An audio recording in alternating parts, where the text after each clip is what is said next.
All right. Kathleen, can you record us? Recording in progress. Amazing.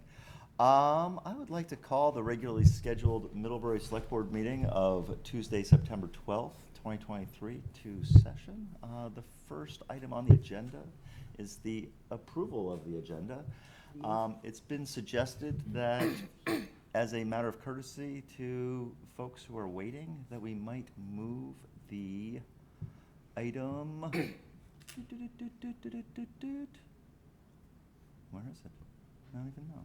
Unless they There's so come, many things. Item 12. Item 12, the appointment of the police chief, up if we get a crowd for that. If Yeah. not, we can continue on track. All right. Is that okay with everyone? Sure. Sure. Great. With that caveat, I move. moved by Farhad, second by Heather. All those in favor, say aye or signify with a raised thumb. Aye. Aye. Fantastic. Cruising right through. The next item is the approval of the consent agenda. This includes the minutes of our August 22nd and September 5th special meeting, the minutes of the Energy Committee from August, a liquor license for Daedalus Wine, a first-class license for them, a public assemblage permit for the Better Middlebury Partnership Car Show on, is it Sunday, October 15th? Looks like it is. The appointment of a authorized representative, in this case, Public Works Planning Director Emily Charrington, as our Clean Water State Revolving Fund, Drinking Water State Revolving Fund representative. The manager's reports, correspondence, etc. I move as presented. Second. Yes, Just one please, comment. absolutely. I was just excited to see a report from the airport in there and wondered if,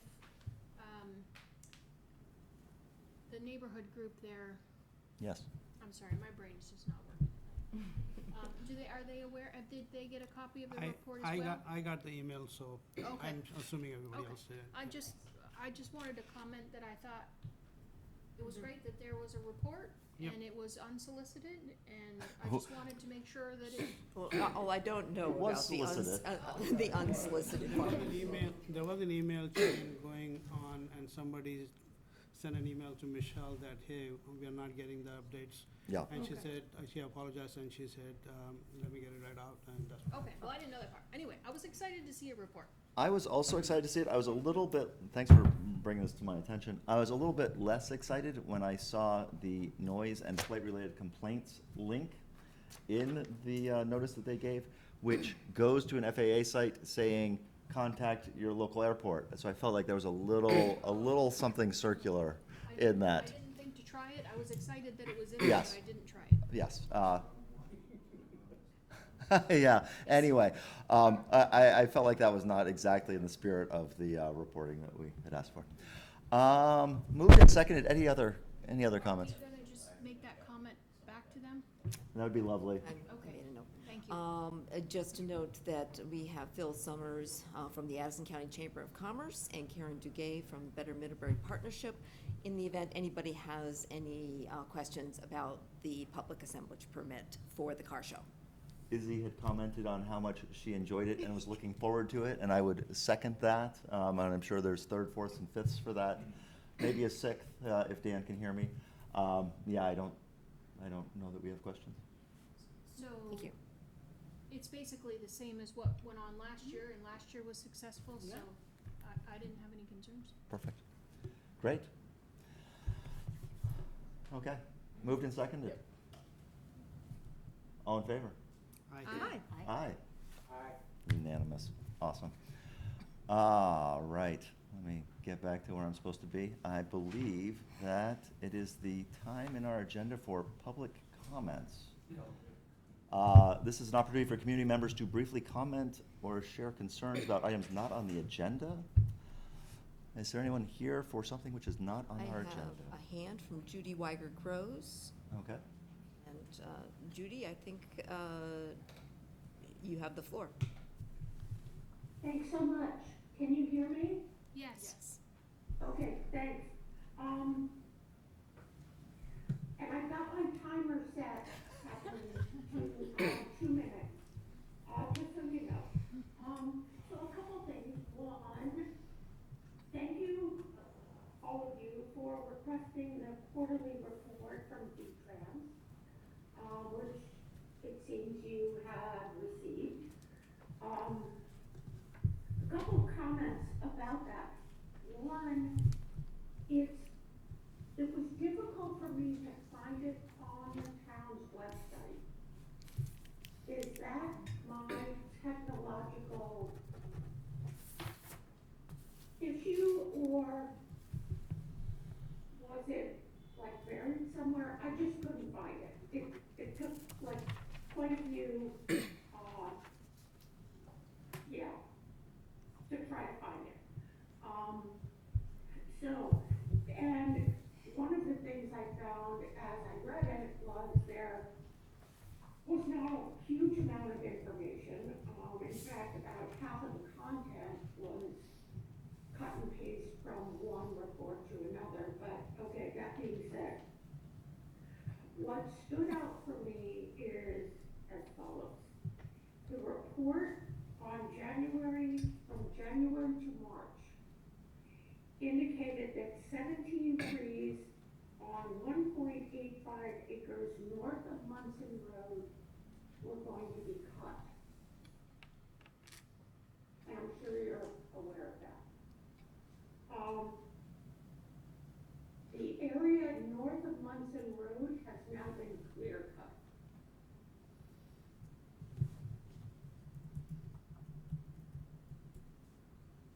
I, for one, find that problematic. So again, back in January to March, the information that came out from V-Trans was 17 trees on 1.85 acres north of Munson Road were going to be selectively cut. The area north of Munson Road has been clear cut. And I find that incredibly problematic. I think there's also some kind of monitoring device sitting in the middle of that area. If I were to guess, it's for monitoring bat activity. And I'm not a bat, but personally, there's no way I would enter that area if I was a bat. So given that that area has been clear cut, I would like to see the town, members of the select board, chair of the select board, town manager, request that V-Trans allows the planting of low-growing trees, which is why I asked Kathleen, and she graciously accommodated me to add a page to your packet that provides the names of slow-growing trees that could be planted in that area. There is also, I would like somebody to request of V-Trans why that area, if you don't want trees, why a pollinator garden could not be established there. Unless, of course, we're concerned about roe deer or rodent terrorists, in which case I hope somebody, admits to that. But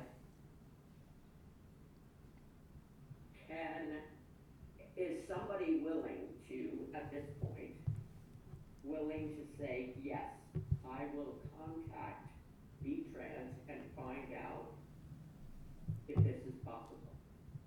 Judy, this makes a ton of sense. We are already contacting them about their reporting, and we should ask about what their plans are for the area where they logged.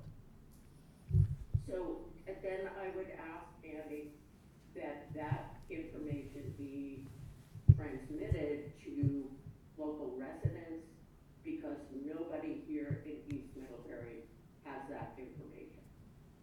Absolutely. And that would save a lot of time Yeah, and angst. yeah. Sounds good. Thanks, Judy. Thanks so much. Moving onward. If I could just add a very short thing to that. Could you please come to the microphone and let us know again who you are?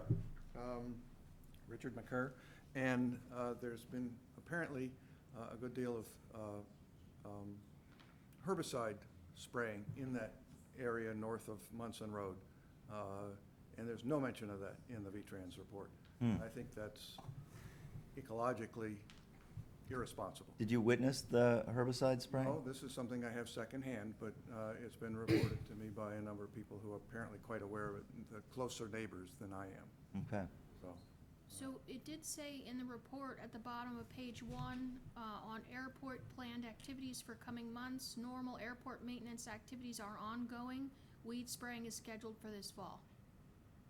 So that did say in the report that we just got, I missed that, sorry. and that has been a normal airport maintenance. Near the fences, yes. North Okay. of Munson Road, not at all. This is north, okay, okay. And there's no way a weed is going to interfere with airport operations. It's just not. That makes sense. I missed the first part of Yeah. that. Thanks very much. That's all. Anyone else with business not on the agenda? Judy has raised her hand. Judy, how's your timer doing? So, one additional thing is posting for spraying not required. I think it depends on what the chemistry is. I think, So do you know what the chemistry is? I have no idea what the chemistry is. Then I think it behooves the town to find out what it, I have a good guess.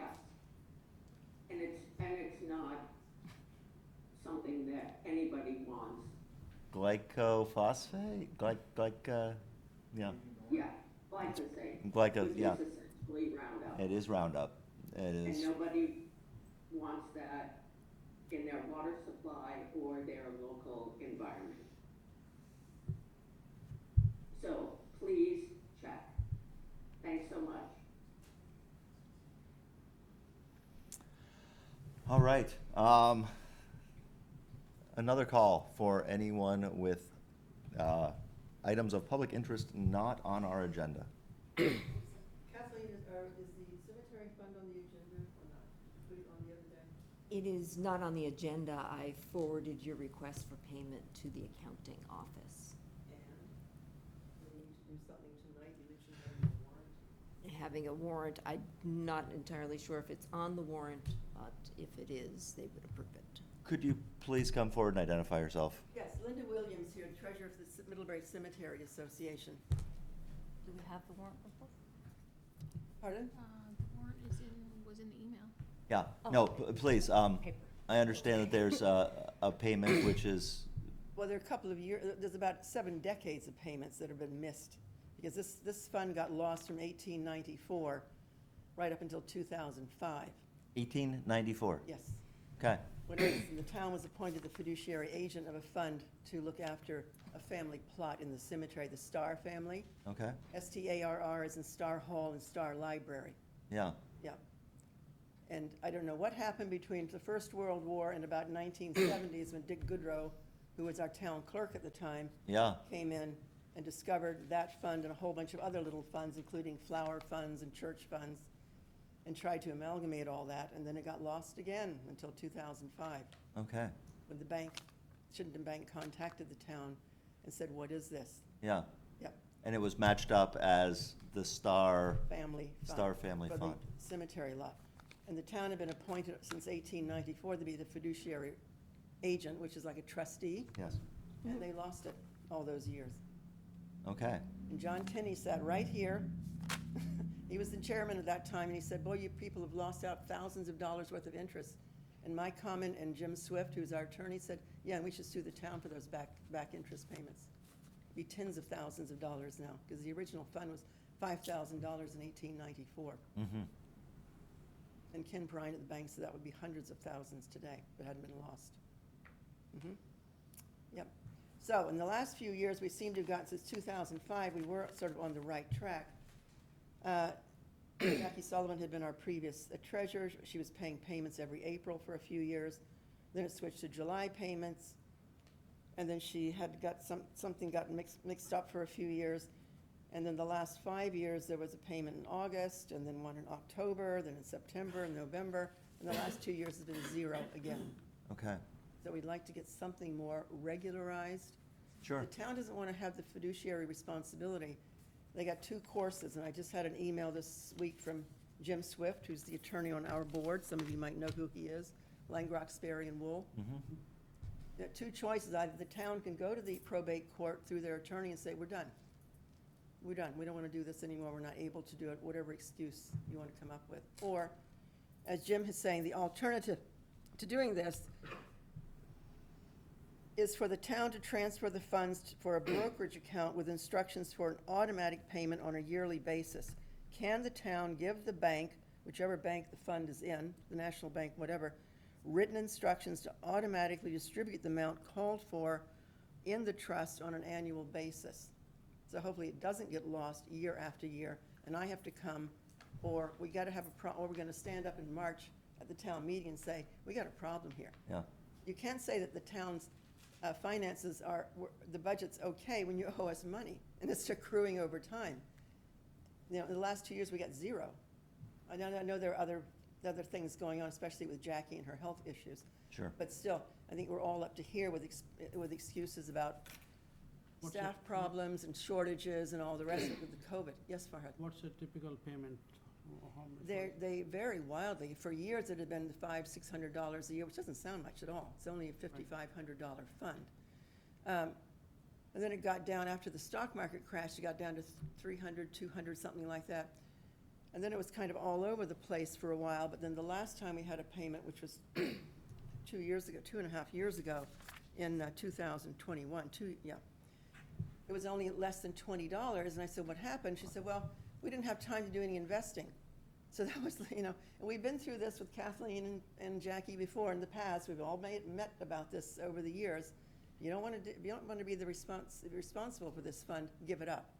Or, as Jim Swift suggested, you transfer the funds to a bank account and have them distribute the amount called for in the trust on an annual basis. Yeah.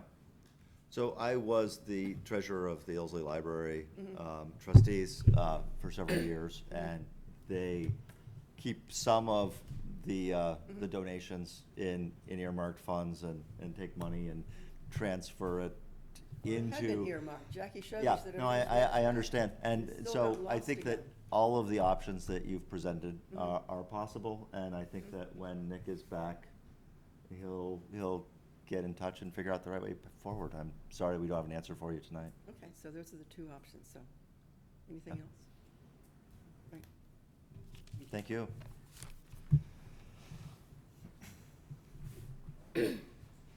For the 4th time, is there anyone here with business not on the agenda who would like to speak to the select board? All right. Judy? All right. Good. All right, let's, We do have our police chief candidate fantastic. here. All right. Is anyone else coming? Are we waiting for anyone else? Okay. Great. Let's move them up.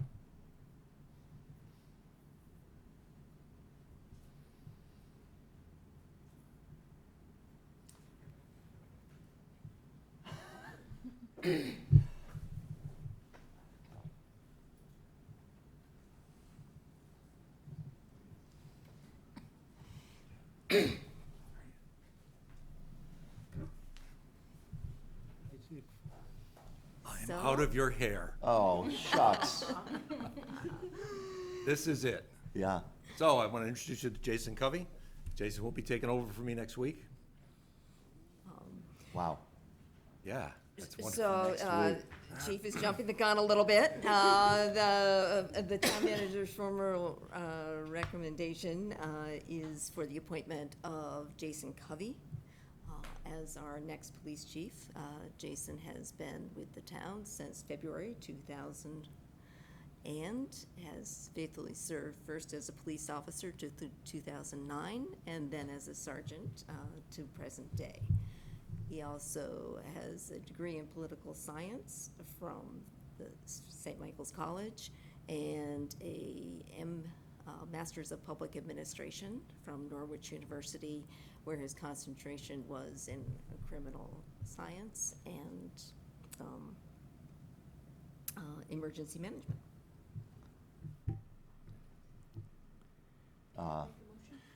Yes, please.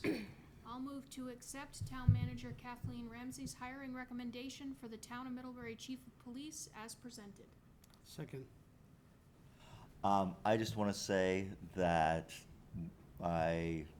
we have been blessed by Chief Hanley. It's, as I've said so long, I'm getting tired of my own voice. It's wonderful to be in this position and never worry that your police department is going to be a thorn in your side or ever do the wrong thing in any of the sticky situations that your officers find themselves in every day. And I feel great about the hiring process and about the laudits that I've heard from the interviewers, and I am very excited for this department to maintain its stellar record. Thank you, and we will. I'm very excited about the new chief, but I'm so sad that, so Yeah. you better not disappear on us. I'm not going anywhere. Come for the public comments every Any other comments before we approve? Best of luck to Chief Hanley. Thank you. Yeah. So, You know, I would like to say I got to sit on the interview committee, and Jason's impressive, and I enthusiastically support him. So congratulations. Thank you. Fantastic. All those in favor, please signify Aye. by applauding loudly. Congratulations, Chief. Yeah, wonderful. Thank you. Chiefs. Yeah, So you take over right now? Monday. the chief is dead. Long live the chief. I don't know what the right piece is. Chief Anyway, Emeritus. yes, And, yes, For a while, I'll be around for a while. We're getting through the Chief-elect. transition. yeah, exactly. yeah, So, I'll be perfect. here for a while. Much appreciated. It's Thank been you an so honor much. and a privilege, folks. Thank you. It's been For great. us as well. Thanks- Yeah. Thanks, Chief. Thanks, Chief. Yeah, absolutely. And you should tell us what you want us to call you, because we've gone back and forth with, with Chief, and then Tom kept saying Tom, so let us know how you would like to be addressed, and I feel like if you've earned the chief, at least for a little while, you know? I've been called many things. Yeah. I'm open to anything. It's a rank you can always call him chief. Yeah. Yeah, Yeah. awesome. The courtesy. And so the next most commonly asked questions after who's gonna be the chief, the Yeah. new chief, is what are we doing to celebrate Tom Hanley? Yeah. On Thursday, October 26th. Yes. From 4 to 6 p.m., there is going to be an open house at the Town Hall Theater. And there will be opportunities for songs, tributes, and roasting in good taste. We all have to sing? 4 to 6, it's an open house. You especially. Yeah. Yeah. Yeah. I have a quick question. Are you staying on DEI, or are we getting new DEI person? I've told Jason that the meeting is the 27th, so he'll be there. Okay, I'll be there as well. okay. You gonna stay on for, because now we have money? Yeah, it's, Jason should be to represent the police department, though. Okay, okay. But you can be on as an amazing citizen. I could be a hanger-on. You know. Wonderful. Or bring donuts or something. Fred's always here. You can come to our meetings. What? This is a momentous and wonderful time. And Tom, I hope you enjoy your citizen role. Status. Yeah, exactly. Well, I plan on it. Yeah, Every time there's an emergency, just keep sleeping. yeah, that's right. Feel really Do not get a scanner to keep track of Jason what's has going on. assured me that the phone will remain connected. Wonderful. Maybe the chief, maybe Tom should be a candidate for the select board when. There you go. Yeah, I think that's great. I've heard of. You gotta have purpose, you gotta have a cause, you know, you need to continue to serve. He's going to continue on, as Emergency Management Director. Oh, great. Good. So Yeah, see well, you in that's In- public Until, comment. until, Not sleeping through the April, emergency. Okay. when appointments are up again. Very good. The retirement plan wasn't good enough with that EMD position. Went along with the salary. Yeah. Amazing. Thank you, Chiefs. You're welcome. Thank you.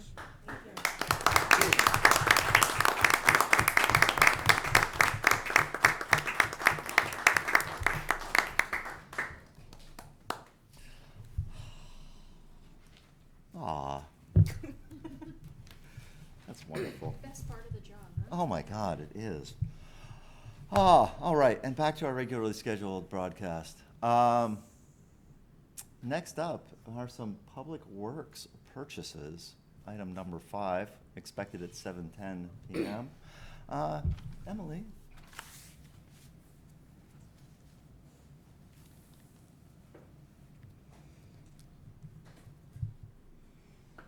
Emily? I missed everything you said, Andy, but I'm assuming you were discussing the public works stuff. I was, sorry about that. Okay. No, I was signing in as a panelist, so it goes muted for a second. Sure. So the first item on the public works side is to hopefully authorize some water line valve replacements on South Main Street. In doing the South Street project, we realized that there are 2 valves there, both of which, they haven't completely failed, but they don't completely close either. So it makes it extremely difficult to pressurize the line and run the testing that we need to test, as the line gets replaced. So I've asked for a quote from Casella. It'll actually be an improvement to the setup that we have. It would be a T-valve, which will allow us to better section off areas as needed. Right now it's just 2 valves. So it'll be a T-valve. They quoted $33,410. There is not money included in that quote for police oversight. We're thinking it would be best to do it at night, so it's just south of the Rotary, is where we need to work. So I'm thinking after 6 p.m. with traffic would be the best situation.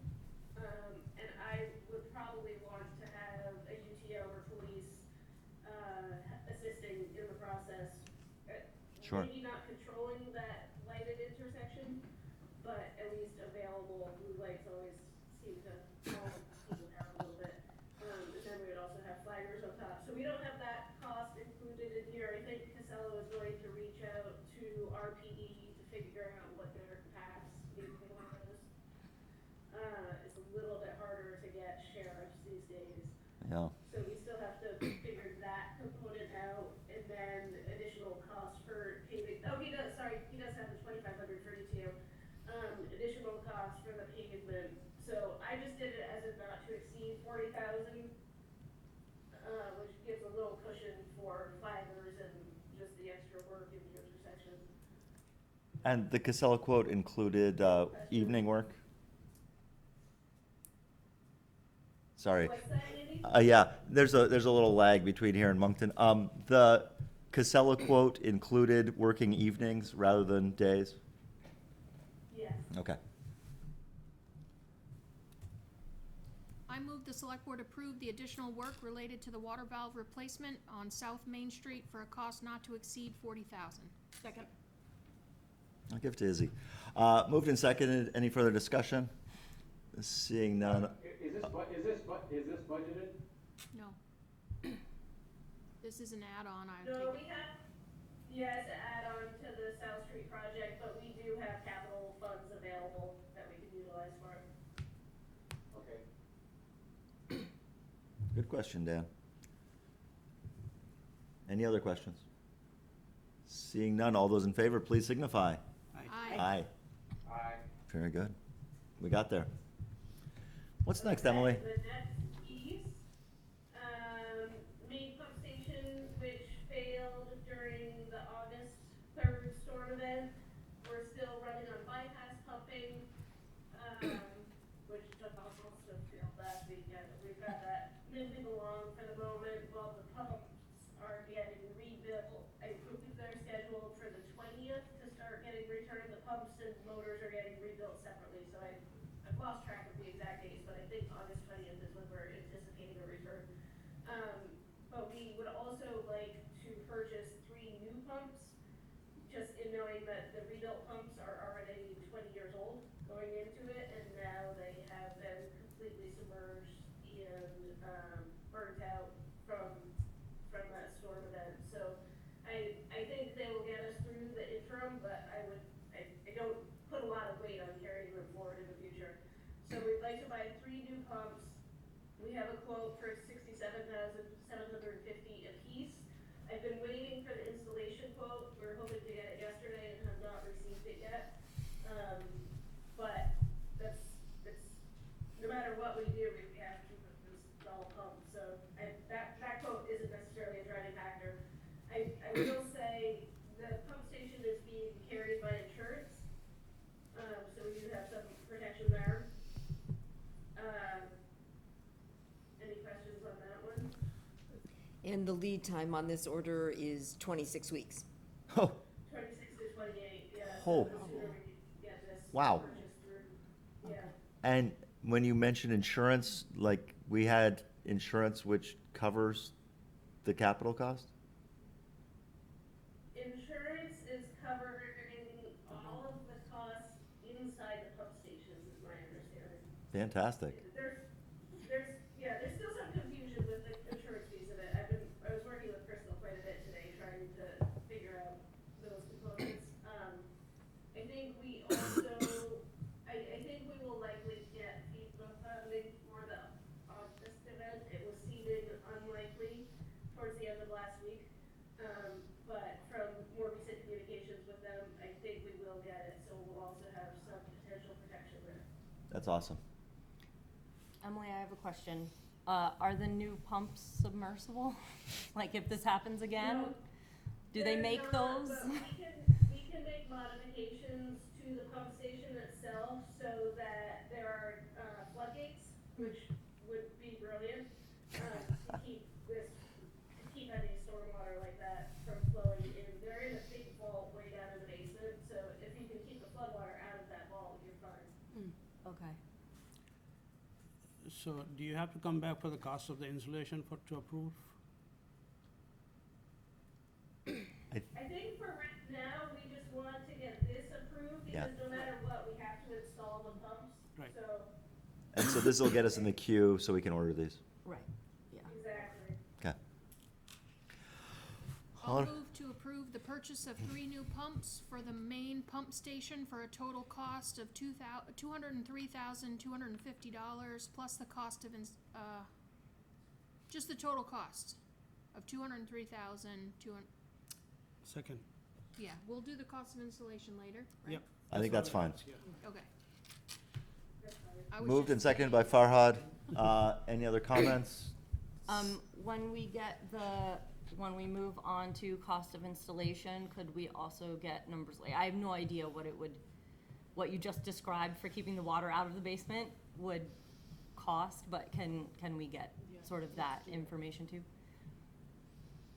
Yeah, absolutely, and I don't know if insurance will pay that, but I think that is a component that we could also go at, if we get the FEMA declaration. Yeah. We're able to do mitigation measures to prevent future damage. And Okay. so we could always potentially put it into that category and go after it that way. Okay, awesome. And also, please keep us advised of how the insurance claim works out. Right. And in other words, this is still up in the air whether these are gonna be paid for by insurance. Obviously, Kathleen will have some issue and some to say about how we pay for them if it's not paid by insurance. We should just install, Yeah, we'll circle back on that. yeah, perfect. Okay, thanks. Looks good. All those in favor, please Aye. signify. Aye. Aye? Aye. Oh, okay, good. We're all in. Very good. Thanks so much, Emily. Is that all you've got for us this evening? That is. Oh, my goodness. Just a cool. Well, thanks for joining us. Yep, it looked. This is a drop in the bucket. Oh, literally. Moving on to agenda item number 6, the follow-up to the Select Board retreat on the Ilsley Public Library 100 project. Dana, I can read the lengthy narrative provided by Kathleen and David here, or I can ask you to just summarize it for us. Sure. I don't have that much to add other than what's in the summary already, but at the September 5th retreat, the select board gave the town the go-ahead to start negotiating with REARC and Greenland Lamp Beer, and those negotiations are ongoing. And I think Judith will have something, or Kathleen will have something to share pretty soon. My sense is that they're going well, but as it became clear to all of us in the retreat, I under budgeted for this work. We took our best guess, but it's a little low. And so, we're trying to meet in the middle, and one of the things I've been trying to do is figure out where we might find some extra funding. And we had some funding left over from what we had budgeted to pay Engineering Services of Vermont to develop designs for our HVAC system. They started that work, and they never finished it because they told us how much it would be, and we decided, wow, we should wait and do that at the same time as the renovation expansion. So I'm proposing, it's $14,000.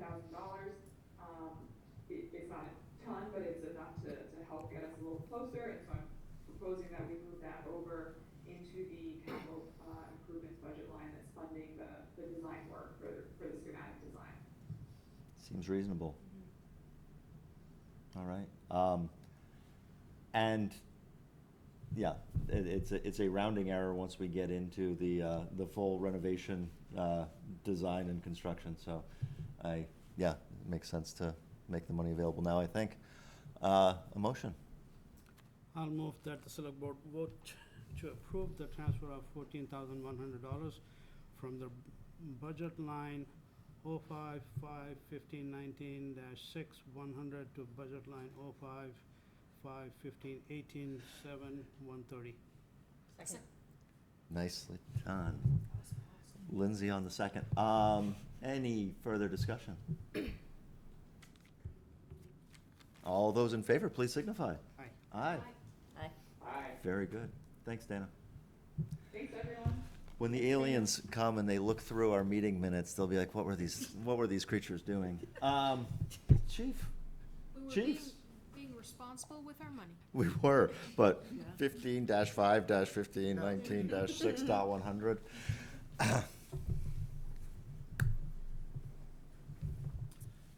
We'll have to start calling him director. Yes. Just Tom works. Okay. Director. Monday, you'll be the chief. Right. Yeah. Before I get kicked to the curb by Oh, Larry. man. Oh, I thought we were Laughing over getting to do that tonight. Symbolic. When we had this flooding here on August 3rd, we came to the realization, actually, the fire department had brought this up earlier. We isolated an entire neighborhood on Seymour Street, Pine Meadows, Ledgewood, Woodbridge. There's no way we can get an ambulance or a fire truck in there, should they be needed, with the intersection closed, because they can't use the bridge. That was a concern. Only 6 weeks earlier, when we had an active shooter right at that same intersection, that intersection was again closed because we couldn't get any emergency vehicles through, should that have been necessary. We've looked at some of the history of the weather here. In the last 10 years or so, we've had about 10 federal emergency actions from FEMA.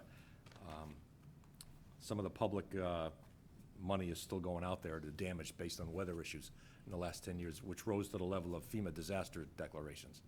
So as weird as this was that other night where we had 10 feet of water under the trestle, Yeah.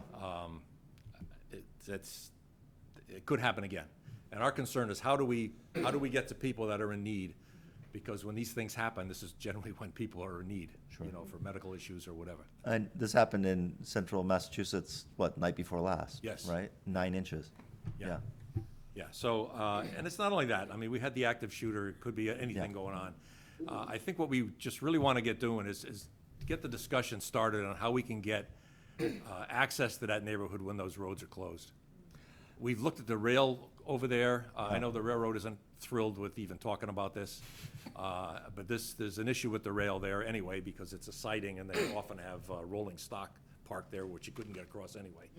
There's 3 sets of rails there. There's a siding, there's a main rail.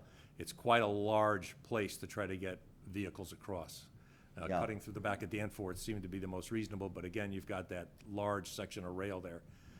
And the day we looked at it, it was full of rolling stock that were stored there, waiting to be switched out.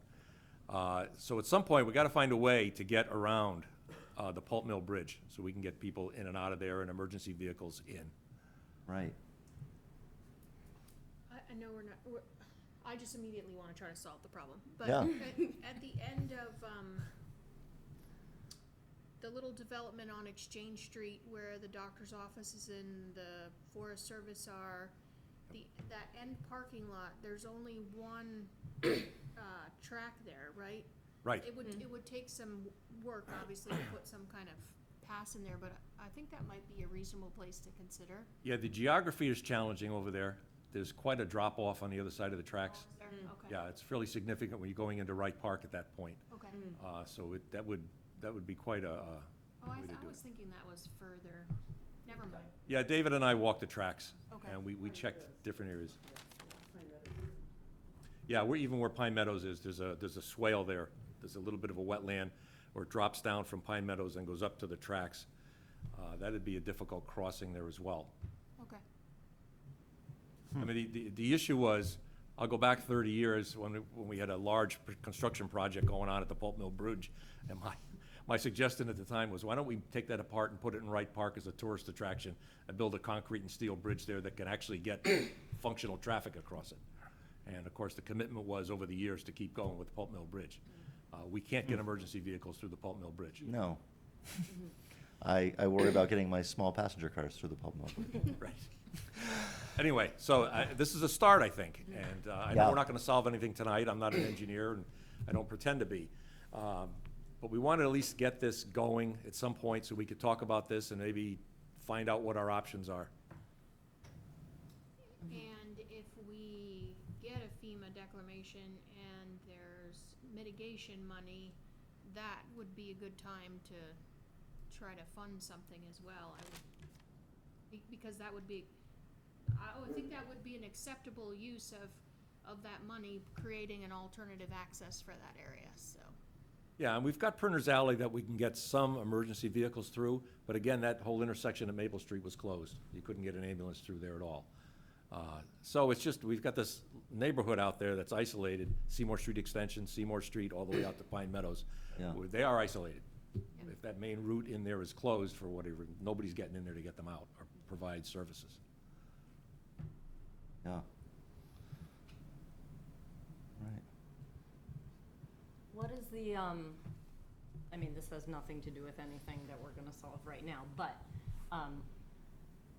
what is the, like, is there an amount of time that you have to be able to get to a place for it to be, you know what I mean? Like, how far out could we put some sort of something on there? Any access there would be better than what we have now, and if we can Right. find a simple access to get in there from, say, Exchange Street or in there, that may take a minute longer than coming the regular way, but at least you're getting assets in there. If there's a house on fire or a medical emergency where we have to move people, we can evacuate people. The police cars can get in and out, we can get through the bridge without a problem. And we could have people come up and walk out if we had to, or escort them out with a car. But the concern, of course, is the larger apparatus, the ambulance and the fire engines that can't If get it's through. 10 feet of water, what can we do, right? Right, But no, we're not Nothing. going through, no. Yeah. yeah, okay, so it's either like river or train tracks, so I vote train tracks, but we'll figure that out. Yeah, so as we look at hazard mitigation and things like that and potential capital plans going forward, I think this is a consideration we need to have, just so we don't have an isolated population there. Most places we can get in from a back way, whether it's Butt Off Acres or any of the other residential areas we can get in from a roundabout way. We can't do that here. It really looks like whoever owns Champlain Valley Equipment could probably provide an easement over to Sarah's Way, but I'm just spitballing here. Anyway, no, I think this is a great thing for you to bring to our attention, and obviously we want to be able to provide services to the entire town in case of emergencies. Right, and we're not looking for an open public access, we're looking for an emergency route. Yeah, Right. that's right. We can breach if we have to. Yeah. Do we need to do anything about this right now? I don't think so. Again, there's really nothing we're gonna do tonight. I'm not bringing in engineering plans or anything like that. Yeah, good. I'm just kind of ringing the bell here. As we do our emergency plan update next year, we'll identify this as a potential hazard location in our plan. Great. And that's where everything starts, is the planning process and the acknowledgement that there is a problem here that we need to move forward. Yeah, great. So was the drainage not an issue? It was just too much water? I think it was just overwhelmed. Yeah. But the That drainage was fine. It drained after a while. It all drained out after an hour or two after the rain stopped, so it did go away. That area tends to accumulate a lot of water in it at heavy rain anyway, because it washes down Elm Street. I'm just wondering if we have enough drainage in that section, because it's so low that. Well, any option that gives us these abilities to get emergency equipment in there is gonna be good. There seems to be quite a bit of drainage there. That was addressed years ago when that underpass was redone. Right. Back in was it the 90s, Kathleen, when they redid that? Man. You've been here almost as long as me. People are gonna be looking at me now, Tom, without you here. Oh, man. If Fred is in the Caribbean, they'll be looking at me for what happened in the 90s. 92. Man, it's great to have all this institutional knowledge.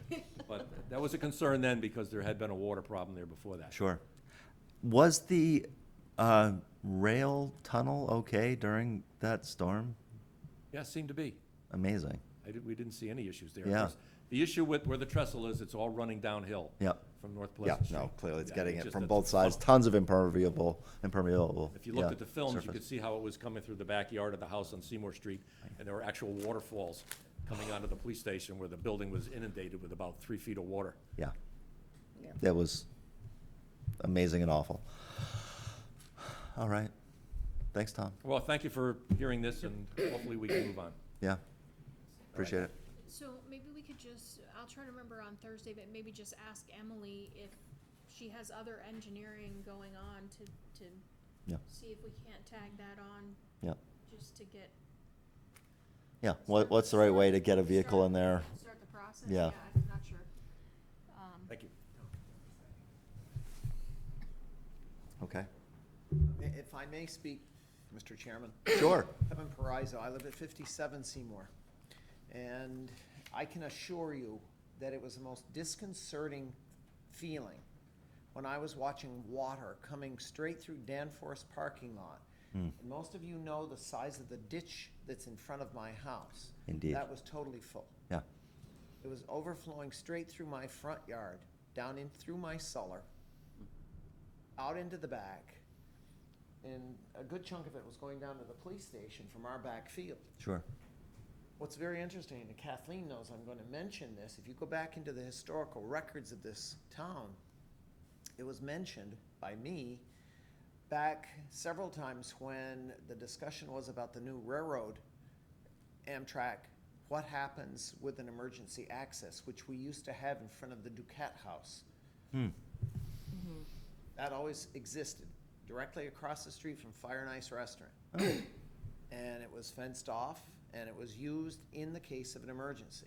We lost that because I suspect the railroad exerted pressure that they didn't want to have that as a responsibility or whatever.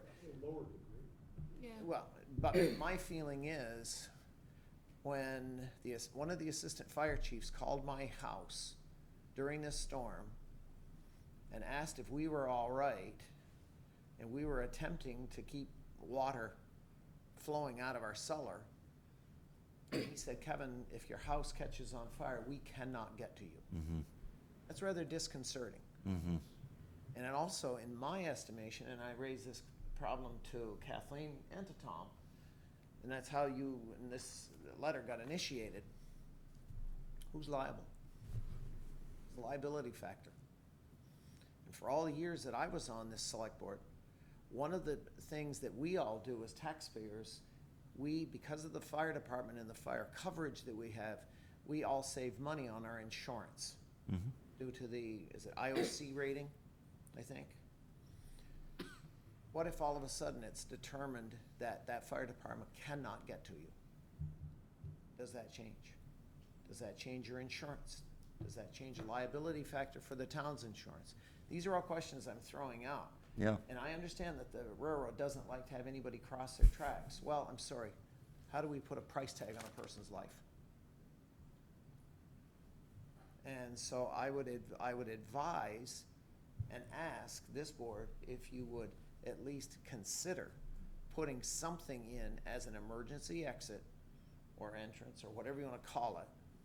We can't do anything with the railroad property, right? That they own that, and it's covered by. Here at this meeting. Oh. Right? No, what I'm saying is, I'm asking that we, at least be promoting this Yes. before we have another Oh, of disaster course, on our absolutely. hands. Yeah, Yeah, Because as Tom very eloquently said, we've already had now 2 this Yeah. year. yeah, right. No, and I think we're asking our town staff to figure out how to get people Yeah. around these potential flooded areas. Good. Yeah, Thank you. thank you. Fred? Fred Dunnington. It's not like there are not other places where there are crossings. I know there's an agreement that was fairly recently updated down at the boathouse access on the TAM.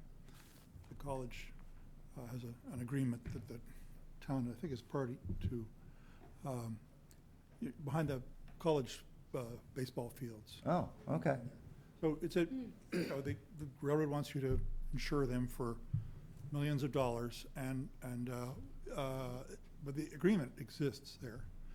And there's plenty of precedents for other emergency crossings, emergency accesses around. It's just getting the railroad to agree to something that they're confident won't cramp their operations in some way. Sure. And then the cost of constructing it. Yeah. If it's just gravel, it shouldn't be much, but even to fill some differences in topography, shouldn't be that difficult, but it's more of a,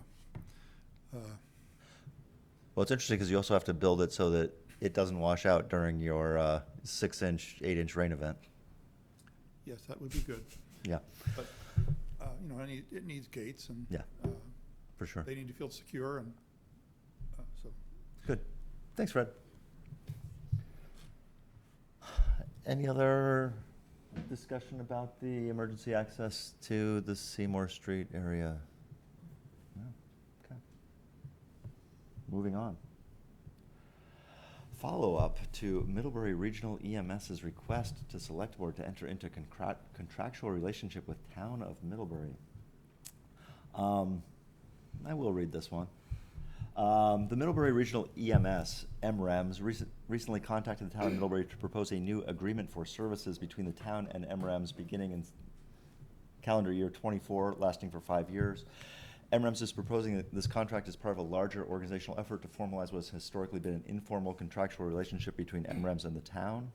The proposal increases the amount to $118,976 annually for emergency medical and town rescue services, with possible language included for annual price adjustment in fiscal year 24, running from July 1st, 23 to June 30, 24.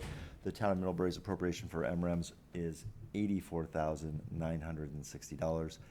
This year's rate of service is $13 per capita based on the 2020 census. The proposal increases the annual cost as a result of a number of factors, including rising inflation impacting the purchasing of medical supplies and equipment, wages necessary to attract and retain highly qualified staff. MREM's Board of Directors and Management held a public meeting on August 28th to discuss further the services offered by the organization to the surrounding community. MREMS will submit additional supporting information before Tuesday's meeting. I Yeah. understand that Yeah. Isabella and you went to the meeting. Indeed, we did. Lizzie, what's your? Yeah, I got out of that we have so many people who are working part-time for MREMS, and the organization is finding that other organizations that pay more, that offer more, are able to pull them, you know, and they can, if they're willing to commute, they're getting pulled to other organizations. And if we want to stay competitive, and if we want to pay the people in our community and in our surrounding community who are doing this work, which is some of the toughest work that is done in our community, we have to increase the cost a little bit more to be competitive with other organizations, and also to just meet them where they're at with paying for medical costs and medical equipment, and what they are being asked to do now that they weren't being asked to do, you know, decades ago, and how the technology of medical advancements have really shifted the cost that they have to take on. Yeah, I'll add a little bit to that. Not only is MREM's per capita half of the comparables that they were citing on the western side of Vermont, it is like a quarter of the cost in the Upper Valley on the eastern side of the state. And their employees are not only being poached by places that offer better wages, they're losing to McDonald's. People start at under $18 an hour and require a decent level of training just to get that very entry-level salary in today's job market.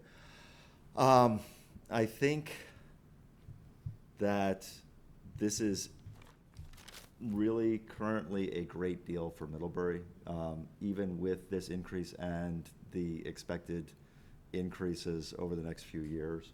My concern that I brought to that meeting is that it feels a lot like a municipal service, and they have none of the transparency or oversight that we expect from municipal services and municipal entities.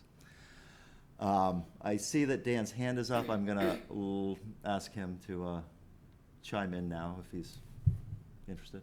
Yes, I'm ready. You know, for us, and well, some of us were around in the last, on the board, the last round when we went this, where we had a significant request from them at the last minute. First thing I'll say is, MRAMS is a great organization. It's really important to this community. They do a great job. I cannot say anything about the way they operate and what they do for us as a community. Like Kathleen, has anybody at MRAMS approached you and talked to you to negotiate this contract about the was put in the contract, or the cost of the contract? Did they do a per capita calculation? And the letter that we received was the first of my contact with them about this. Okay, and so this contract probably has not been looked at by our attorney either, correct? No. Okay, my concern here for this is the way that they're doing business and the way they do business with us. This should have been somebody coming to Kathleen or to discuss and give a warning on this, and not having it as inviting the select board members to sit at their board meeting and ask questions at their board meeting. That's not the way we should be doing business. We as a town, and them as a business, should be sitting down with each other and talking about this and looking at the contract and discussing the various costs.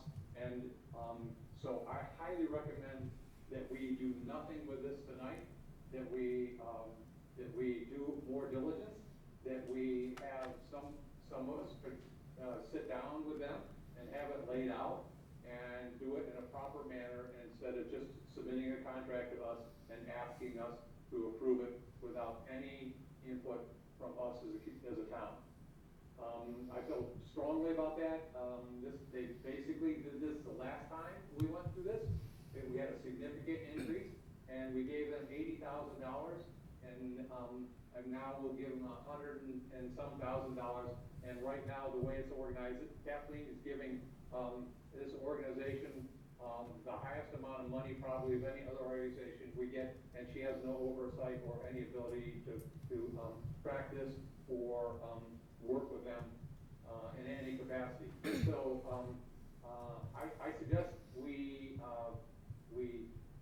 delay and do more due diligence. We ask them to come talk to us, maybe have some conversations at the town level and at their, and maybe with their, them speaking to us as select board also.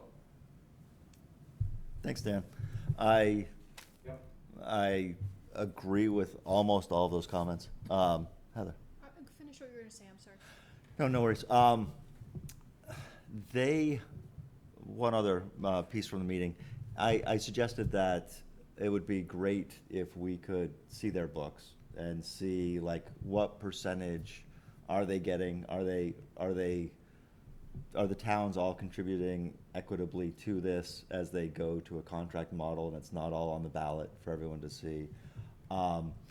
And the response was that previously they had shared their budget information with, I believe, Middlebury, and had felt burned by the public scrutiny, by it being shared beyond their expectation, and the public response to that information. I kind of get that. I kind of don't, right? We operate very much in public over here, but other organizations that I'm part of, including the ones that pay me, operate very much less in public.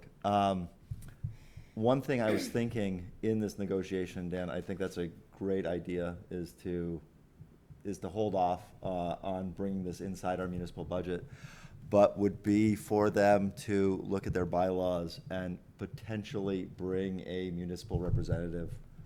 Maybe someone agreed to by member towns beyond Middlebury, right? I don't think that they want a person from each town on their overwhelming their board, but some outside seat on their board so that we have a conduit to the inside, maybe someone who we don't expect to bring us the full books, but some representation. Heather. So a couple of things. I'm glad that Dan brought it up about the review by a lawyer. I did want to ask and request that our lawyer look at it before we agreed to it. The agreement did make me very uncomfortable regarding the annual increase. I felt like it was pretty open-ended and that they could decide next year to propose an increase of $20 per capita. And I didn't feel like the contract provided us any opportunity to negotiate that. Like, it was like, this is what you're gonna pay us. Right. That's what it felt like to me. Oh, So I had some suggestions, that any increases in the contract, any increases were given a certain amount of notice. So if they are requesting an increase, they have to provide us with a timeline of notice. That was one suggestion I had. Another suggestion I had is that we have the opportunity to negotiate any increase. So they provide us notice and we have the opportunity to meet with them and negotiate that, so that it's not just like, oh, it's year 3 of our contract and this is what we're requesting. I just would like us to feel like we had some say in that process. yeah. The other thing I just would like to comment on, I understand what you're saying about the public, but they are a 501c3, so their books should be transparent. No. No? The 550 that's filed by 501c3s is far from the level of budgetary information that we provide. Yes. So there's, anyway, I don't want to get into it, but if they're also, this is a legal question that I have. If we're providing public funds to them, does that result in some more transparency? I don't believe it has, but So is there any? I think that's the a negotiation. question. Yeah. You know, like, if people are just making private donations, okay, but what happens when we have a contract and this is public taxpayer money? Is there then can there be then some required reporting? Right, Can there be Anyway. an oversight by? Yeah. That should be the. right. Transparency is, you're saying they don't have to, but since we are giving the money, can we have an oversight on?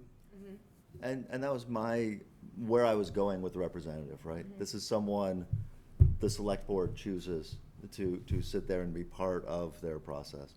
I don't know if they've got any appetite for that. This is just an idea, but. I guess I'm also wondering too, what happens if we can't come to an agreement in year 3? You Right. know, like, I feel like they have us a little bit in a, you know, Yeah, they could request whatever they want and we don't really have any. But that's been happening for the past 3 years, right? This is what they're doing. Yeah, and I think it's a great organization. I appreciate the service they provide to the town. I understand the economic pressures they are under and the difficulty in hiring talented people and keeping them on staff. I get it. But at the same point, from this table where we sit, we have the responsibility to be responsible with taxpayer money. yeah. And I am a little nervous that this contract doesn't allow us to do that very well. And just wanna make sure we protect the town and the taxpayers' money as best we can in whatever legal manner is acceptable. I don't wanna necessarily not approve it, I just wanna protect the town's interests as well. Yeah. That's where I'm coming from. I think that's great. It's lovely that this came at the beginning of our budgeting process instead of in November, December. But I think we need to move quickly.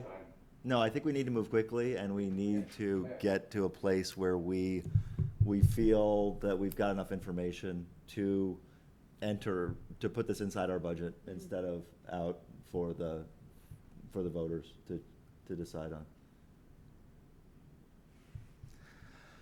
I can understand their reluctance to have a large source of their funding be decided on March, whatever, first Tuesday by people. That's a precarious situation for any organization, one that the town finds itself in every year. So are Dan, you sorry I said suggesting cut you off. that we ask taxpayers to approve the contract? Well, currently, as it has been, right, they've been an outside service organization with their own Australian ballot line item, right, for approval, or is it at meeting? It's not a In, contract. Is it in other voice? towns, they go on the Australian ballot, but Okay. ours, they're incorporated into the They're- budget. They're Oh, part- we they're are. part of the- Okay. Never What mind. do we call 'em? Health and Human Service Health and Agency. Human Services. Okay. So it's included in that part. Yeah, So it's included in that budget that way, and it would be included in Yeah. the next budget, fiscal year 25 budget, the same way, I would assume. And if taxpayers had an issue with it, then they could vote the budget down and identify what they had an issue with. I guess I just am worried about the contract piece right now, and just wanna make sure that we're protecting the town as best we can in that contract, so. sure. And is it possible also to say a limit on the amount of increase that can be proposed, like, We can never accept a contract where we don't have any say over how much the increase is year to year. I mean, that's just not good business, and we as a town cannot do that. yeah, That can't happen. like, even in the union contracts, there's a percentage of increase Yes. annually, right? Like, so I would just hope we could put annual increase of not to exceed this amount on an annual basis. I don't know, when you're dealing with something as crazy as this particular segment of this huge chunk of the economy. I don't know if you've been reading the Digger and 7 Days articles about emergency services in Vermont. Yeah, but But some of them have a 20% year-over-year utilization, right? And it's hard to say that your rate can only increase 10% if you're doing 20% more, and your staffing is necessarily 20% higher. What are we gonna cut out of our budget to make this Totally agree. you know, I mean, it's not MRM's fault, it's not any one organization's fault, it's across the board. I mean, look at the healthcare costs, what percentage, I mean, it's just not sustainable. Right. And it's nothing to do with MRMs or whatever, and it's not that I don't support them and I don't understand their costs and all of that stuff, but I just wanna make sure that the town is protected if we're gonna enter into a contract with them. Absolutely agree with everything in there, and I also don't know if we necessarily at this point want to write a maximum inflator into a contract. I don't know if that's fair. They put us in a position where they could say, no, we don't Yeah. want that in the contract, but That's why we have to negotiate them with them about this contract. That's one of the several issues. So, who should do this negotiating, and how do we engage with them? Why don't I start with the legal review? With Kathleen. Okay. And talk about that. Great. And I don't think we need to be talking about it tonight. I think Okay. we need to just pull back and, have discussions.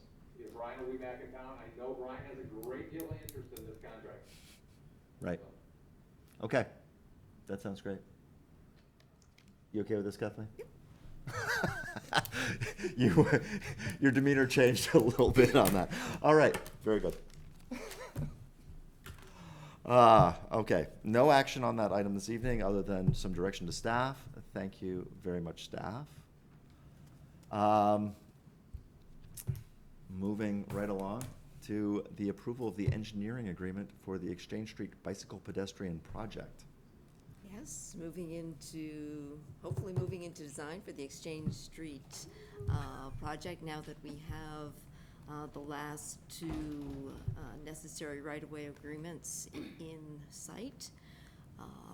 You have a proposal before you from Trudell Consulting Engineers for $9,000 to complete the work that was started by Lamoureux and Dickinson, which has now been folded into Trudell Consulting Engineers. And is all of this within the original budget, like the money's there, or just? Noting that our original budget was developed in 2016, 2017. Right. Yeah. It's, okay. yeah, that was my question. Right. When that budget was developed and what costs are right now, Yeah. What's gonna happen? Like, So the state has, I understand, been amenable to revised grant requests, given the cost increases we've been seeing. So there would be that, but there's also a 10% town share that we had set aside based on our initial estimates. We'd have to revisit that. A different 10%. But this design process will give us some updated numbers on what we're looking at.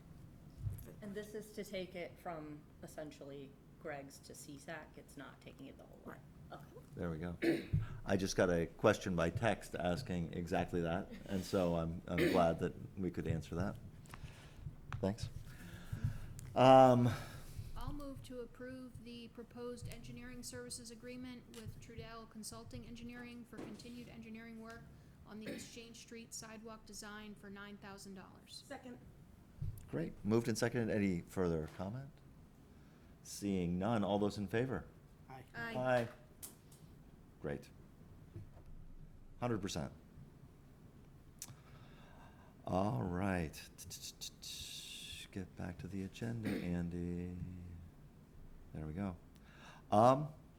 Item number 10, appointment of voting delegate to the annual meeting of the Vermont League of Cities and Towns, VLCT Property and Casualty Intermunicipal Fund and VLCT Employment Resources and Benefit Trust Incorporated.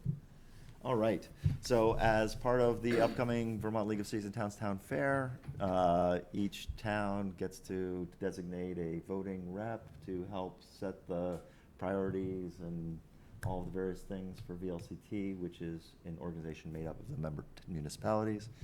And Kathleen's going. In In absent Jenny. absence of other interested parties stepping forward, Town Manager Kathleen Ramsey is willing I to serve. see. You should jump on it now. I had hoped that I would go, but sadly, both of these days correspond with the 2 mandatory in-person days per quarter at my employer. I know. I'm hoping for good weather. I think I'll be on a boat one of those days. Anyway, I'm going to miss out on seeing the other municipal leaders from around the state. Anyone planning to go from this board? Oh, Kathleen, lucky you. To note that I am on the VLCT passive and VLCT verb boards anyway, so I will be there. Very good. Either before or after the motion, I guess before, I was disheartened by the league's opposition to the 250 changes in the legislature this past session. I thought that allowing development to happen more quickly in more of the state was a good thing. And while their idea that this would weaken municipal oversight may be true, I think it's often the case that the town is also hamstrung by these processes as well. So Motion? I'd love a motion. I'll move to appoint Town Manager Kathleen Ramsey as Middlebury's voting delegate to the VLCT annual meeting, Speaking the of animals. passive annual meeting, and the VRB annual meeting. Moved. Seconded. Discussion? All those in favor, please signify. Aye. Aye. Aye. Very good. All in. All right. Moving on to our penultimate agenda item. Additional funding agreement for ongoing bicycle pedestrian connectivity plan with Jennifer Murray presenting. Welcome aboard. Tell us about this thing. Well, this is just an exciting opportunity to increase our total project budget for the bike ped plan.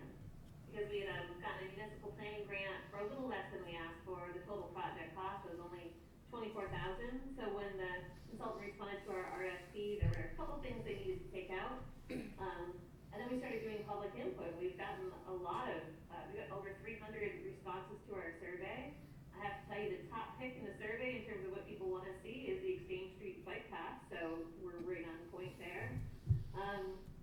And, you know, it'd just be nice to be able to do a little extra work to be able to document some of this input that we've gotten. So regional planning had some extra money left over that needs to be expended by the end of September, and they threw $15,000 our way.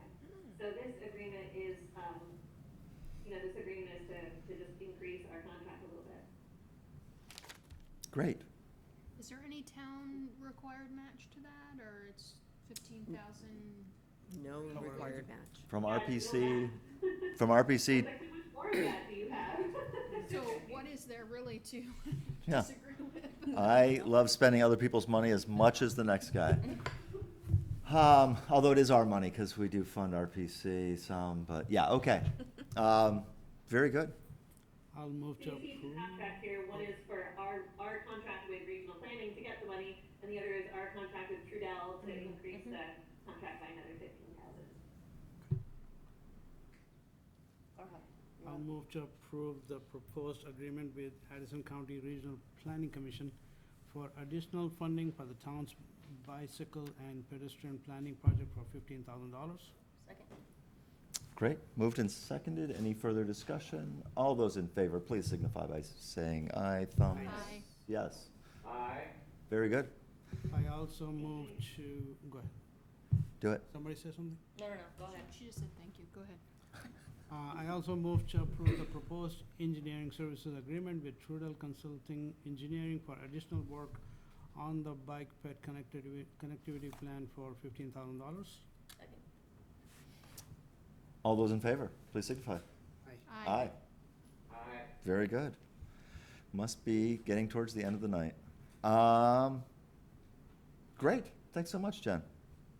Yeah, And- Secretary, Infrastructure Committee, if anybody wants to see a draft of the plan, Infrastructure Committee will see a draft plan then, and then we'll see the final draft at your next select board meeting, so stay tuned. And I saw in the contract that this work has to be completed this month. Yeah, it's pretty exciting. That is quick. Yeah. It is, but it's also nice that all the input is fresh in the consultant's mind. I mean, usually this last month goes pretty quick anyway, Yeah. but yeah. You have to finish the work this month? Or Yeah, you just must spend the be money? done. Or just to spend the money? No, I think But it's they need to deliverables. Make the design, like, in our hand, next. I think the deliverables are due at the end of this month. Wow. Yeah. Okay. Good job. Thanks, Jen. All right, thank you. Thanks, Jen. Ah, Next item, town manager's recommendation. Oh, no, we got that. Oh. Moving on to the check warrants. You want to do that one again? Yeah, for sure. Who's the lucky person? At 8:21. And we're right on time. Where This is is the awesome. clipboard tonight? I'll get it from the county, yeah. Leave I'll without move it. to approve total expenditures in the amount of $1,361,826.42, consisting of $1,240,936.23 for accounts payable and $120,890.19 for payroll for the period of September 6, 2023 to September 12, 2023. Second. Yeah, let's pay our bills. All those in favor? Aye. Aye. Very good. Board member concerns. I'm gonna start over here. I got none. What? I know. That's unreasonable. I was How's, trying to think of some. how's school going? School is good. Great. Congrats to everyone who started school. Welcome back to Middlebury College students. Thanks, Farhan. Just want to bring it up, we had an email from the owner of Mr. Ups. Yeah. About the issue they were having. I had somebody came to me that they were getting out of the car with their 9-year-old son, and this person came charging at them, and the kid got very, very scared. Mm-hmm. And they were just concerned that the tents and everything sitting there is, some people are drunk or people have drugs or something, and people seem very unsafe around that. And there may be a conversation going on, Kathleen, with the letter you sent us? We did have a conversation with the town's attorney through the Vermont League of Cities and Towns about this matter. And any issue that involves disorderly or aggressive conduct should be reported to the police for action. It's so unfortunate that I just noticed this morning in the back of my store, Yeah. we have the empty pallets that we get all the goods in. We stack it and people come grab it if they need it. Yeah.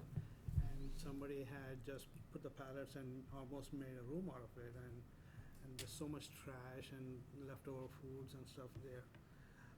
If you don't notice it, it just becomes a Yeah. place for them to stay, I guess. Oof. And winter is coming, it's gonna increase. It's not gonna subside anytime soon. Yeah. Mm. That was one question. We didn't end up having it on the agenda, but on that subject, I wondered after reading that letter if there was complaints that should be made to the police if people are feeling threatened. Because regardless of their sheltering situation, they can't treat people inappropriately. Absolutely not. And if people feel inappropriately treated, then they should be reporting that and to the police department. And I guess I just want people to be aware of that. And I think there's a tendency to not want to report it because they feel bad, maybe reporting people who are experiencing challenges. But regardless of the challenges you may be experiencing, you can't treat people badly. So, I would encourage people, if they've experienced that situation, to call the police department and report it. Thanks. Yeah. Lindsay? Well, I guess along with that, I'm just throwing this out there, that at some point, we might want to revisit the idea of Airbnbs. You've brought it up before. And if we could do things that would encourage people to convert those into more Real permanent units? housing for Yeah. people, like accessory dwelling units. Because I know a number of people who have that kind of space that isn't used all the time. You know, anything we can do to minimize, yeah, it's okay, to minimize, you know, or to create more housing is going to alleviate that problem, because it'll free up Of course. beds. Yeah. You know, so I do think we should really consider that. And that brings me to the Policy committee? the policy committee. The created but not yet activated policy committee. And I will reach out to the members to schedule an inaugural get-together in the next couple of weeks. Yeah, because that was one of the things that we were thinking about. You may have seen that the Burlington ordinance is undergoing legal review to see whether they actually can restrict Airbnbs in the way that they have up there. I thought they were very reasonable limits to hopefully dissuade people from taking things out of long-term housing stock. But yeah, we'll see how that goes and look at the existing policies in other municipalities and maybe bring something here along with being open to other areas that people would like us to investigate. Yeah, I think I've spoken enough this evening. Did you ask Dan for his? Oh, Dan, I didn't. Here, Dan, please. No, I like the last conversation there and certainly support that. But other than that, I don't have anything. Tomorrow we're pointing the trailer eastward and starting to head home, so we'll be home in a week. Awesome. So we'll see you in person Safe travels. next time. Thank you. Yes, I will certainly be there in person next week. Awesome. We don't meet next week. But I know, I was gonna meet with you next week. Oh, okay. Sounds good. Very good. I would entertain a motion to adjourn if we don't have anything for executive session. It's moved. Second.